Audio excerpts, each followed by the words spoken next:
Bismillah. Assalamualaikum. Waalaikumsalam warahmatullahi wabarakatuh. Ustaz, iman saya turun naik.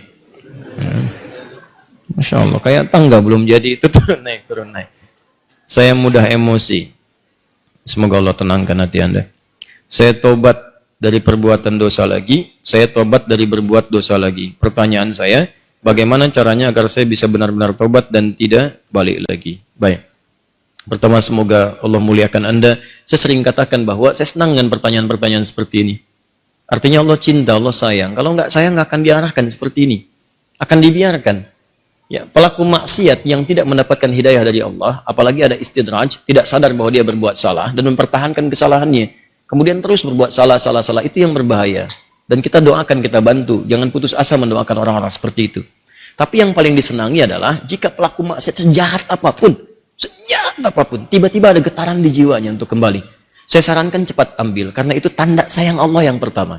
Ambil itu. Saya sering katakan pada Anda, Allah sangat mencintai pelaku maksiat yang tobat dibandingkan orang soleh yang tidak pernah merasa salah.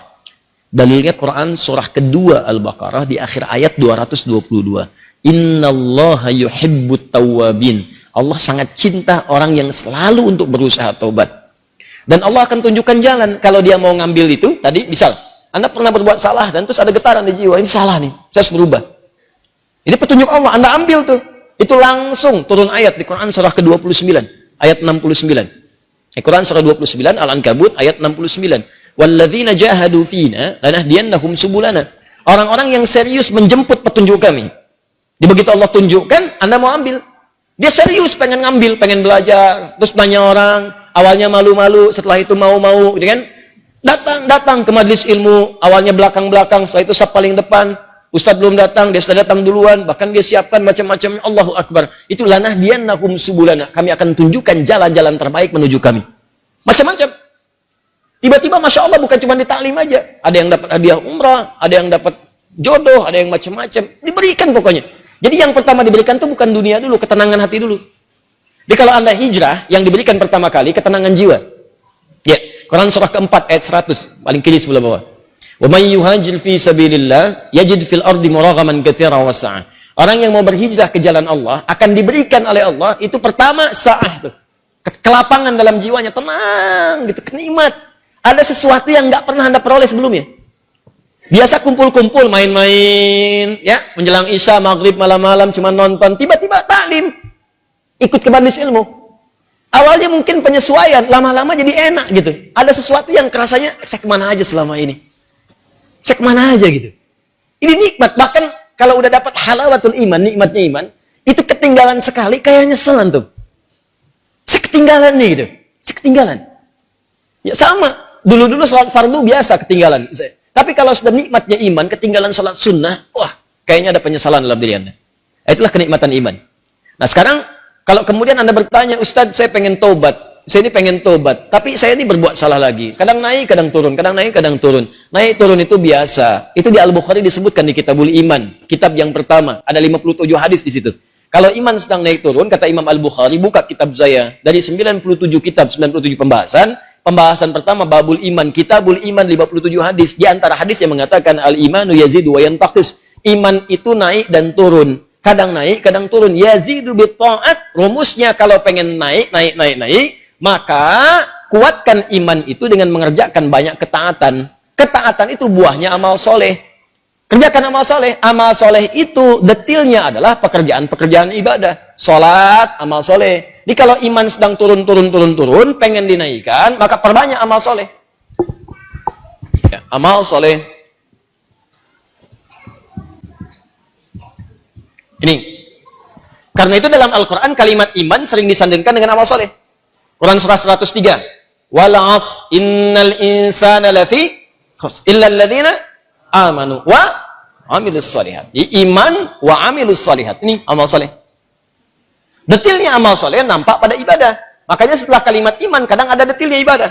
Kalimat iman pertama Al-Baqarah ayat 3. Alladziina yu'minuna bil ghaib wa yuqimunas shalah. Salat wa mimma razaqnahum infaq. Ya ayyuhalladzina amanu Al-Baqarah 183 kutiba alaikumus ya puasa tuh Ini. Jadi kalau iman merasa sedang lemah, sering terdorong berbuat yang kurang bagus, pengen dinaikin, maka rumus cepatnya adalah cepat buru amal-amal soleh. Paksakan. Paksakan untuk mengerjakan. Yang biasa fardu tambah sunnah. Rawatib dulu, latihan. Rawatib. Mutlak, malamnya coba tahajud, walaupun 2 rakaat dulu. Nanti kalau sudah terbiasa, kalau soleh itu sudah baik, rumuskan gini, hidup itu berpasangan. Semua berpasangan. Quran surah 51 ayat 49, paling kiri agak sedikit ke bawah. Wa min kulli syai'in khalaqna zawjaini la'allakum tadhakkarun. Semua selain aku, kata Allah, aku ciptakan berpasangan supaya kalian sadar cuma aku yang tidak punya pasangan. Kata Allah, semua selain aku berpasangan. Yang hidup berpasangan. Ya, laki-laki lawannya perempuan, jantan hewan lawannya betina, putik tumbuhan Allah lawannya benang sari, siang lawannya malam, putih lawannya hitam. Sama persis, baik lawannya buruk. Saya ulang, baik lawannya buruk. Amal soleh lawannya amal salah. Jadi ada yang soleh, ini baik. Ada yang salah, nah ini buruk. Kalau orang sudah biasa baik, maka yang buruk akan tenggelam. Ya, wa qul ja'al haqq wa zahaqal batil innal batila kana zahuqa. Quran surah 17 ayat 81. Paling kiri perkenahan. Ya, katakan kalau yang baik itu pasti muncul. Kalau sudah yang baiknya muncul, buruknya tenggelam. Sebaliknya, kalau buruknya dominan naik ke atas, baiknya tenggelam. Orang sering berkata-kata baik, maka mohon maaf, lisannya akan sulit berkata kotor. Silakan Anda cek, orang yang berkata-kata baik, mau berkata kotor tuh nggak bisa. Sama dengan orang terbiasa lisannya kotor, mau berkata baik nggak bisa. Preman dengan preman berpapasan, apa mungkin mengatakan, Assalamualaikum bro? Nggak ada. Gimana awak ya? Apain gitu? Kiai dengan kiai nggak mungkin berkata kotor. Ustadz dengan ustadz mustahil, ahli taklim dengan ahli taklim. Assalamualaikum akhi, waalaikumsalam akhi. Assalamualaikum ukhti, waalaikumsalam. Jadi seperti itu. Jadi kalau Anda terbiasa berbuat baik, maka yang buruknya akan hilang. Maka rumusnya kata Nabi, tingkatkan kesolehan, salat naikkan, paksakan. Gini. Saya kasih doa ya, cepat ya, untuk menguatkan hati. Ini kalau Anda bisa kerjakan, sedang malas, bacakan dan kuatkan pada hati Anda. Kuatkan. Insya Allah nanti Allah turunkan kekuatan dan Anda bisa kemudian maksimalkan. Allahumma. Ikut aja. Allahumma paksain. Ya. Paksa. Udah. Ganti. Serius. Allahumma ajbirna. Allahumma ajbirna. Ajbirna. Ini bahasa Arabnya. Allahumma paksain.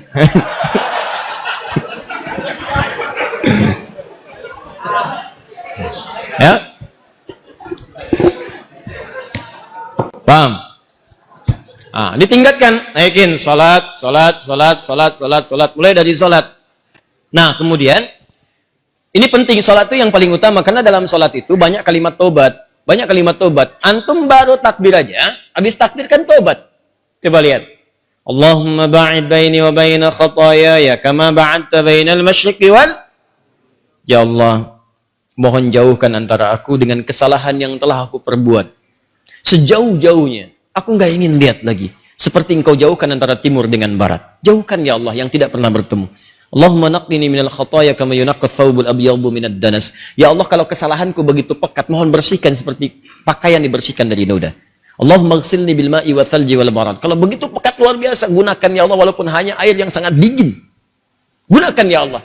Maksudnya bersihkan sebersih-bersih. Antum tobat tuh, makanya pahami bacaan-bacaan salat. Sama dengan wajah alladzi fataras samawati wal arda hanifan musliman wa ana minal musyrikin. Inna salati wa nusuki wa mahyaya wa mamati lillahi rabbil la syarika lahu bidzalika umirtu wa ana minal muslimin atau wa ana awwalul muslimin. Ya Allah, aku pasrahkan diriku sepenuhnya pada saat ini kepada penguasa langit dan bumi. Kalau aku salat selama ini, atau aku ibadah ya Allah, atau aku hidup sampai dengan sekarang, atau engkau bahkan wafatkan aku dalam salat ini. Engkau wafatkan aku dalam salat ini. Aku ikhlas ya Allah. Aku ikhlas. Berikan bimbingan kepadaku untuk meningkatkan ibadah. Dengan itu aku diperintahkan. Jauhkan dari sifat musyrik. Mulai sekarang aku berjanji ya Allah, aku akan lebih patuh kepadamu. Mulai sekarang aku berjanji, aku akan lebih patuh kepadamu. Wa ana minal muslimin. Muslim itu kan patuh, tunduk, patuh. Jadi kalau Anda mengatakan kalimat itu habis sholat berbuat maksiat lagi, Anda berkhianat dengan kalimat Anda. Makanya sering katakan, pahami bacaan sholat, pahami. Anda akan mengerti betapa nikmatnya sholat ketika Anda memahami bacaan-bacaannya. Itu kalimat pertama. Kemudian di luar-luar itu Anda beristighfar. Makanya habis sholat kan Anda berzikir. Quran surah keempat ayat 103. Paling kanan, agak sedikit ke atas. فَإِذَا قَضَيْتُمُ الصَّلَاةَ, maka jika Anda selesai menunaikan salat, fadhkurullaha, maka segera berzikir kepada Allah. Apa zikir pertamanya? Hadis Muslim nomor hadis 571. Astaghfirullah, astaghfirullah, astaghfirullah. Allahumma antas salam wa minkas salam. Tabarakta ya dzal jalali wal ikram. Astaghfirullah itu, ya Allah saya minta ampun. Ya Allah saya minta ampun. Kalau dosa merasa banyak, dalam salat bersujud, dalam ruku minta. Masih kurang, merasa banyak dosa, habis sholat minta, ya Allah ampuni saya, ya Allah ampuni, saya merasa dosa saya banyak, saya mengakui dosa saya banyak, ya Allah, namun saya pun menyaksikan rahmatmu lebih luas dibandingkan dengan murkamu, maka mohon ya Allah ampuni dosa saya. Makanya saat diucapkan itu sambil ingat dosanya, bukan cuma di lisan, ingat dosa-dosa apa yang pernah dikerjakan, ingat, itu yang dimaksudkan Quran surah keempat ayat 17-18. Innamat taubatu 'ala Allahi lilladzina ya'maluna su'an bijahalatin thumma yatubuna min qarib. Sungguh tobat yang diterima oleh Allah itu adalah orang yang pernah berbuat salah. Salah itu bawaan manusia. Jadi kalau Anda nggak pernah salah, apa patut ditanya, Anda itu manusia apa malaikat? Cuma malaikat yang nggak pernah salah. Quran surat 66 ayat ke-6 paling kiri sebelah atas. La ya'sunallaha ma amarahum wa yaf'aluna ma yu'marun. Malaikat nggak pernah salah, nggak pernah bermaksiat, mengerjakan tugas sesuai tupoksinya. Nggak pernah bermaksiat. Apa pernah Anda dengar malaikat Jibril korupsi ayat? Nggak ada. Apa pernah malaikat sering tukeran tugas? Nggak ada. Jibril, sini. Kenapa? Saya jengkel banget sama orang itu. Ente yang cabut nyawanya deh. Kata malaikat maut, nggak ada. Semua sama sesuai tugasnya masing-masing. Jadi kalau Anda mengharapkan kesempurnaan dari seseorang, percuma. Karena Anda manusia. Sama persis dengan pasangan hidup. Kalau Anda mengharapkan suami Anda sempurna, Bu, ibu salah nikah. Harusnya ibu cari malaikat. Cuma malaikat gak punya nafsu. Jadi kalau ada suami salah, wajar namanya manusia, jangan diekspos kesalahannya. Demikian juga istri kalau keliru, wajar namanya perempuan manusia. Kecuali malaikat. Papa kenapa sih gak pernah mengertiin aku? Mama, papa ini manusia, bukan malaikat. Mama juga bukan setan kan? Kalau setan sebaliknya, selalu kenal salah, nggak kenal benar. Dan setan nggak mau tobat. Manusia pertengahan, salah dan tobat. Setan salah, nggak mau tobat. Jadi kalau ada manusia mengatakan dirinya manusia salah, nggak mau tobat, patut ditanya dia manusia atau? Itu. Paham ya? Tobat itu terus. Makanya disebut tawab. Tawab itu nggak berhenti. Jadi kalau sekarang belum kerasa perubahan dia, terus tobat, jangan berhenti. Terus tobat. Misal sekarang tobat nih, masih berulang, tobat lagi, terus jangan berhenti. Sampai Anda merasakan bahwa perbuatan itu buruk dan membencinya. Terus, jangan berhenti. Jangan terus tobat, nangis. Hari ini nangis, nggak bisa, besok nangis. Nggak bisa, besok nangis. Nggak bisa lagi, tangisi diri Anda yang belum bisa menangis. Terus. Dan kalaupun Anda wafat, Anda sedang dihitung wafat dalam keadaan berusaha tobat. Itu poinnya. Bukankah ada orang membunuh 100 orang dan dia berusaha tobat? Dia berusaha tobat, datang ke majelis ilmu, berusaha di jalan wafat, dihitung oleh Allah. Padahal belum tahu dia diterima atau enggak tobatnya, belum tahu dia. Cuman dia berusaha di jalan mewujudkan tobatnya, bunuh orang. Anda bayangkan, maksiat itu udah hatam, udah lewat bahkan. Ya, dia kerjakan, tapi dia mau tobat, dia terima getaran jiwanya, datang istighfar di jalan meninggal, diterima tobatnya. Dan kita tidak tahu pelaku maksiat mana yang saat wafat dalam keadaan tobat. Ya, makanya ayo biasakan taubat, istighfar. Nabi aja biasa istighfar. Nanti kalau sudah enak ada kelapangan, setelah itu baru diberikan anugerah-anugerah dunia yang dirasakan hilang itu. Awal-awal tuh begitu Pak, kadang pengen tobat, saya pengen tobat ya Allah ke masjid, sholat 2 rakaat tahiyatul masjid, pulang sepatu hilang. Ya. Kadang-kadang begitu, karena Allah kalau sudah senang dengan seorang hamba, yang kurang baik dibuang-buang, buang, nanti didatangkan lagi yang baik kalau Anda sabar. Ya, kan pernah ada seorang, ini kisahnya tak, seorang pemuda tobat. Terus diarahkan pada seorang syekh. Begitu diarahkan di syekh itu, kata syekh ini benar kamu mau tobat. Kalau mau tinggal dengan saya terbatas. Yang ada cuma kurma, minum air putih. Nggak apa-apa syekh, saya mau tobat. Tinggal di situ. Sehari, 2 hari, 3 hari. Begitu 3 hari, setan datang. Kadang-kadang setan itu datangnya kepada orang tobat, gak seketika. Nanti, beberapa waktu, diarahkan dia kepada maksiat. Jadi kisah nyata, setan membisikkan kepada dirinya, guru kamu ini, syekh kamu, ini sabar banget, makan cuma kurma, air putih. Kamu sudah mulai kuat. Coba berbakti kepada gurumu, carikan makanan. Bagus awalnya. Keluar dia, carikan makanan. Begitu keluar, nyari-nyari nggak dapat, lompat tetangga, bakat malingnya dipakai lagi. Naik bakat pencurinya. Nggak dapat, lewat lagi, begitu rumah kedua, belum manjat, sudah mencium bau enak, bau makanan. Manjat dia ke atas tembok, begitu manjat, lihat ada tungku, ya. Di situnya di atasnya kemudian ada satu panci, ya. Kemudian dia ke situ, begitu dibuka, Allahu Akbar, 3 terong, enak banget kayaknya, baunya, yang sudah matang. Ya, dibisikkan ke telinganya, coba dulu aja, kalau enak, ambil. Berikan kepada gurumu. Syekhmu kan orang terkenal di sini. Kalau cuma ngambil dikasih tahu buat gurumu, pasti orang paham. Tuh, kadang-kadang begitu tuh. Mangga itu ambil aja kalau ditanya buat Ustadz Hadi. Awas suami-suami itu. Papa lagi di mana? Sama Ustadz Adi. Nah, hati-hati itu. Kalimat-kalimat padahal enggak misalnya kan? Baik. Nah, begitu proposalnya tuh. Akhirnya dia coba dikunyah. Begitu dikunyah kemudian, nah karena dia sudah tobat, itu ada petunjuk di hatinya. Jadi kalau orang sudah bersih itu kemudian berbuat maksiat, nanti ada yang namanya burhan mirabbi. Ya, petunjuk Allah seperti Nabi Yusuf menerima burhan. Ini salah. Ya, cahaya kebaikan yang diberikan oleh Allah kepada seseorang yang tergerak berbuat maksiat. Di hatinya mengatakan jangan lakukan itu salah. Nah dia begitu, jangan lakukan itu keliru, itu salah. Begitu mendengar suara tadi dia muntahkan. Ini kisahnya tadi muntahkan seketika. Dan dia lari. Dan dia ingin ceritakan kepada gurunya bahwa dia telah berbuat salah. Dia pengen dituntun, salah saya pengen tobat. Balik lagi. Begitu balik lagi ke tempat gurunya, qadar Allah, begitu pulang ke masjid gurunya, ternyata gurunya sedang berhadapan dengan seorang perempuan. Di luarnya ada bapaknya nunggu, seorang laki-laki tua. Begitu sedang berhadapan, lihat anak muda tadi dipanggil, ya bunaya ta'ala, anak sini, sini. Ya, begitu datang, diceritakan sama gurunya, ini ada seorang perempuan datang pada saya, dia baru ditinggal wafat oleh suaminya, selesai masa iddahnya. Dia datang pada saya untuk dicarikan jodoh. Saya tawarkan pada kamu, maukah engkau menjadi jodohnya? Nah, kalau Anda dalam situasi seperti itu tuh, udah datang mau taubat, masuk masjid ada durian tuh kan? Wah, perempuannya cantik, tinggal wafat kemudian oleh suaminya, belum ada keturunan dan seterusnya, baru aja menikah, selesai masa iddah, ditawarkan pada Anda. Mau nggak? Nah, lalu laki-laki ini berkata, guru, saya khawatir tidak bisa memberikan apa yang membutuhkan. Saya saja kesini numpang. Apa jawab gurunya? Kamu nggak usah khawatir. Dia diwarisi harta yang sangat banyak. Dia kesini hanya mencari pria soleh yang ingin jadi suami yang mampu membimbing dia ke surga. Kira-kira kalau ada jawaban seperti itu, apakah Anda bersedia atau tidak menolak sama sekali? Oh? Baik, maka sama seperti Anda. Diterimalah kemudian lamaran itu, ternyata bapak tua tadi yang di luar, bapak si perempuan tadi. Dibawa ke dalam, kemudian diakadkan, setelah selesai pulanglah ke rumah. Kisah belum berhenti. Begitu keluar rumah, digandeng erat tangannya tuh, jalan, lewat ke rumah tadi yang naik pagar itu. Ya, dia udah dagdikduk tidak karuan, dagdikduk, rumahnya ini bukan kan? Alhamdulillah ternyata bukan, lewat. Begitu di rumah yang terong tadi, dia percepat jalannya. Begitu dipercepat, maka terasalah kemudian ada rem di tangannya dari istrinya tadi. Dipegang tangannya, Zauji, ada apa itu nak? Sayang, ini rumah kita katanya. Rumah terong tadi.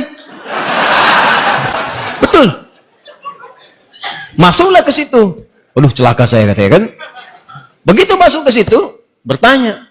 Polos kayak nanya, Zauji, hal anta ja'i? Sayang, kamu lapar? Jujur dia, nah, saya lapar. Saya 3 hari makan cuman kurma, minum air putih gini. Ya, alhamdulillah. Baik, tunggu sebentar. Begitu ke dapur dia lihat, wah, terongnya kan bermasalah tuh. Pancinya kebuka, lihat. Rupanya dia menyiapkan terong itu untuk suami barunya. Begitu dilihat terong yang bermasalah, dia teriak, siapa yang makan terong saya? Katanya. Tahan. Kalau situasi itu terjadi, bagaimana respon Anda?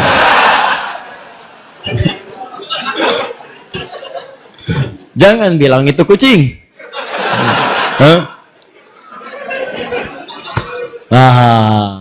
Lalu tiba kemudian tergeraklah hatinya datang. Perhatikan kalau rumah tangga seperti ini, nikmat kehidupan dunia tuh. Ya, tidak akan terjadi perang per dunia pertama, kedua, ketiga dan seterusnya. Lihat baik-baik. Datanglah suami ini mengatakan dengan jujur, Zauji, sayang. Ini di Quran tuh gini, selalu laki-laki perempuan tuh zauj. Kecuali dalam masalah nanti warisan menggunakan zaujah untuk menunjuk kepada gender perbedaan hak waris. Zauji, sayang. Kisahnya begini katanya. Aku ini sebetulnya mencarikan makanan untuk guruku. Lalu setan membisikkan sampai tiba-tiba ke sini aku buka ada terong, aku cicipi. Tapi demi Allah, tidak aku telan, aku muntahkan karena takutku kepada Allah. Sampai aku kembali tadinya mau tobat, sama guru dipanggil suruh nikah sama kamu. Sampai ke sini. Dia jelaskan semua kisahnya. Apa yang terjadi? Kalau ibu mendengar kisah tadi, apakah ibu akan balik lagi kepada guru mengatakan? Hah? Kalau ini terjadi pada setiap perempuan, maka damailah kehidupan di rumah tangga dan di bumi. Tenang kehidupan di bumi. Perhatikan kata perempuan ini. Apa yang dia katakan? Bagaimana anugerah Allah diberikan pada pemuda yang tobat ini. Ahli maksiat, tobat, dapat ketenangan, dan apa hasilnya? Perhatikan. Wallahi, demi Allah. Secuil terong yang engkau muntahkan karena Allah itu, maka Allah ganti dengan seluruh terongnya, panci tempat terongnya, rumah tempat terongnya, plus pemilik terongnya.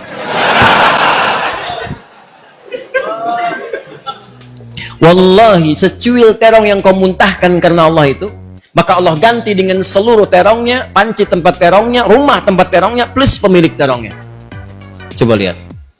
Pulanglah dari sini cari terong. Ya, tobat.